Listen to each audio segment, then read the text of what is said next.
गुलमर्ग। भारत के hill station में गुलमर्ग का नाम शीर्ष पर आता है। कश्मीर आएं और गुलमर्ग ना जाएं, ऐसा हो नहीं सकता। कश्मीर ट्रिप का हमारा लास्ट डेस्टिनेशन गुलमर्ग था। हम यानी मैं और मेरे पति सुबह 8 बजे अपने टूरिस्ट कार से श्रीनगर से गुलमर्ग के लिए निकल पड़े। गुलमर्ग पश्चिमी हिमालय के पीर परांजल रेंज में समुद्र तल से 8690 फीट की ऊंचाई पर स्थित है। रोड की कंडीशन बहुत अच्छी है। हम जल्द ही पहाड़ की बेस तक पहुंच गए। यहाँ से पहाड़ की चढ़ाई शुरू हो जाती है।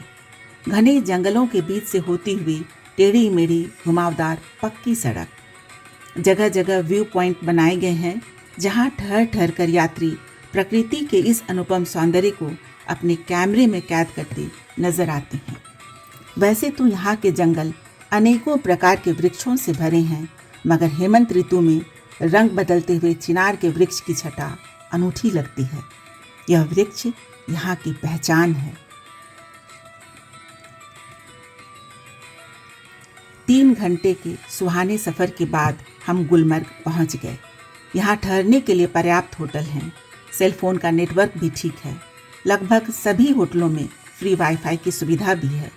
अपने होटल में सामान रखकर गुलमर्ग की सैर को निकल पड़े। सारी बुकिंग पहले ही हो गई थी। गुलमर्ग का आकर्षण है गंडोला राइड, यानी केबल कार, जो पहाड़ की ऊंचाई का रोमांचकारी आनंद आपको बिना परिश्रम के देता है। इसमें एक पूरा दिन लग जाता है और इसकी ऑनलाइन बुकिंग पहले ही करानी होती है। हमारे पास सिर्फ एक दिन का समय था। दूसरे दिन श्रीनगर से हमारी वापसी की फ़्लाइट थी और हमें गंडोला का टिकट भी नहीं मिल पाया था। इसीलिए हमने कार और गाइड किया गुलमर्ग के नज़दीकी दर्शनीय स्थानों को देखने के लिए। सज्जाद और अल्ताफ़ उत्साह और उमंग से भरी 2 नौजवान भाई हमारे गाइड थे। दोनों फोटोग्राफी में माहिर भी थे। दोपहर के 12 बजे के करीबन हम उन दोनों के साथ उनकी लोकल टूरिस्ट कार से होटल से निकल पड़े। हमारा पहला डेस्टिनेशन था बोटा पथरी, जो गुलमर्ग से 10 किलोमीटर की दूरी पर ऊपर पहाड़ पर था। पहाड़ की काली पक्की सड़क और चलती हमारी गाड़ी और चारों ओर अपने यौवन में मदमाती अल्हड़ प्रकृति। हर नज़ारे को मैं और मेरे पति अपने कैमरे में कैद कर लेना चाह रहे थे। जंगल के बाद शुरू हुआ हरे हरे घासों से भरी ऊंची नीची पहाड़ियाँ, जिनमें थोड़ी थोड़ी दूर पर बने छोटे छोटे मिट्टी के रंगीन मकान मंत्र मुग्ध करने वाला नज़ारा था। यहाँ पर फिल्म बजरंगी भाई में मुन्नी का घर था। यहाँ से निकलकर हमने नागिन लेक देखा, जिसके पानी का रंग गाढ़ा हरा था। ठीक उसके सामने एक विशाल पर्वत था। पिघल कर झील में गिरते हुए बर्फ ने पर्वत पर अपना निशान बना दिया था। ऐसा लगता था मानो झील से स्वर्ग तक कोई रास्ता हो। यहाँ से शीघ्र ही हम किशनगंगा नदी के तट पर स्थित बोटा पथरी पहुँच गए। ऊंचे नीचे पत्थरों पर दौड़ती गिरती ये नदी पाकिस्तान की सरहदों को लांघती हुई हमारे यहाँ खिलखिलाती बहती है। गाड़ी यहीं पार करना था। इसके ऊपर के दृश्य का आनंद लेने के लिए घोड़े तैयार थे या पैदल भी जा सकते थे। सड़क पक्की थी। हम अपनी गाइड के साथ पैदल आगे बढ़ गए। सड़क के एक तरफ रुपहले बर्फ से ढकी पर्वत श्रृंखलाएं और उसके तल में शोर मचाती हुई किशनगंगा नदी। दूसरी तरफ नीला साफ खुला आसमान, जिसमें रूई के फाहे से उड़ते सफ़ेद बादल। यहाँ से पीओके सिर्फ 8 किलोमीटर की दूरी पर है। हमने वहाँ ढेरों तस्वीरें लीं।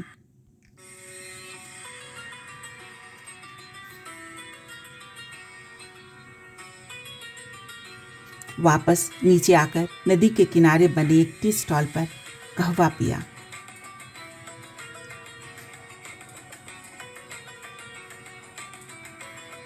सामने नदी के ऊपर लकड़ी का बना पुल नजर आ रहा था।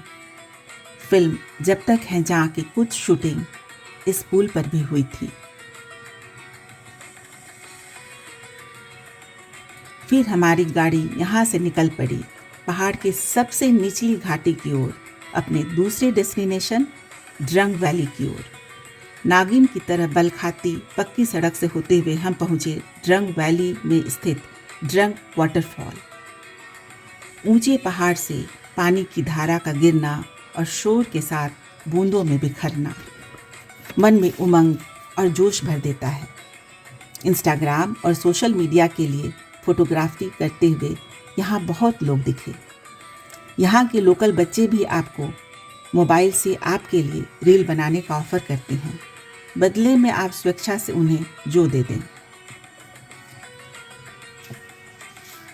थोड़ी देर मस्ती करने के बाद हम निकल पड़े तीसरे डेस्टिनेशन श्रृंग फॉल की ओर। जंगल और पहाड़ों की नैसर्गिक सौंदर्य को समेटे भीड़ से दूर यह जगह शांत दिखा।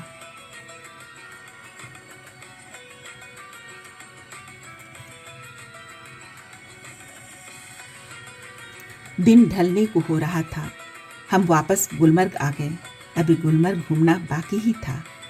गुलमर्ग घूमने के लिए 2 ऑप्शन होता है, घोड़ा गाइड के साथ या एटीवी कार चालक के साथ। हमने एटीवी कार लिया, चालक ही गाइड होता है। इसके लिए हमें 100 रुपीज़ पर कार, यानी मेरे और मेरे पति के लिए हमें 2000 रुपये पे करना पड़ा। एटीवी कार का सफ़र भी कम रोमांचकारी नहीं था। गुलमर्ग का शाब्दिक अर्थ होता है फूलों का मैदान, यानी हर नज़ारा मनमोहक। यह भारत की सबसे प्रसिद्ध और पसंदीदा स्की रिजॉर्ट्स में से एक है। सर्दी में पूरा गुलमर्ग बर्फ की सफ़ेद चादर से ढक जाता है। हमने देखा चिल्ड्रन पार्क, जहाँ झूले लगे थे। कुछ रेवड़ी वाले खिलौनों की दुकान लगाए बैठे थे। पोटैटो फार्म दिखा। यहाँ का पोटैटो सफ़ेद और बेहद उम्दा होता है। अब सूरज सामने की बर्फीली चोटी से पीछे छिपने लगा था। हम बॉबी कॉटेज के पास से गुजरे। यहीं फिल्म बॉबी के अब तुम एक कमरे में बंद हो गाने की शूटिंग हुई थी। जंगलों से गुजरते हुए हम पहुंचे शिव मंदिर, श्री मोहिनीश्वर शिवालय।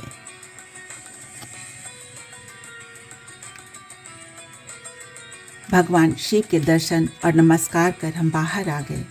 ऊंचाई के कारण मंदिर के परिसर से पूरा गुलमर्ग नजर आता है। फिल्म आपकी कसम का वो गाना, जय जय शिव शंकर कांटा लगे न कंकर, यहीं शूट हुआ था। फिल्मों का असर इस कदर हम पर होता है कि अनजानी जगह भी लगता है ओहो अच्छा, जैसे कितना पहचाना है। मंदिर से दर्शन कर हम इटिवा से आगे बढ़ गए। सड़क के एक तरफ छोटा सा मार्केट था, जहाँ कश्मीरी कपड़े, शॉल, क्राफ्ट्स, सोवेनियर के शॉप्स और छोटे छोटे रेस्तरां थे। दूसरी तरफ घोड़े का अड्डा था। इसके आगे का एक तरफ 2 BHK के कॉटेजेस थे गेस्ट के लिए, और दूसरी तरफ गोल्फ कोर्ट्स। अंग्रेजों ने यहाँ 3 गोल्फ कोर्ट्स बनवाए थे, जिसमें से एक अभी भी एक्टिव है, और यह दुनिया के सबसे ऊंचे गोल्फ कोर्ट में से एक है। सूरज पहाड़ के पीछे पूरी तरह छुप गया था और हवा में ठंड बढ़ गई थी। इसी तिलस्मी दुनिया के खुमार से लदे हम अपने होटल के कमरे में लौट आए। नरम बिस्तर पर लेटकर आंखें बंद कर सुना तो दिल कह रहा था, धरती पर अगर स्वर्ग है तो यही है, यही है, यही है। ये कश्मीर है, ये कश्मीर है, ये कश्मीर है।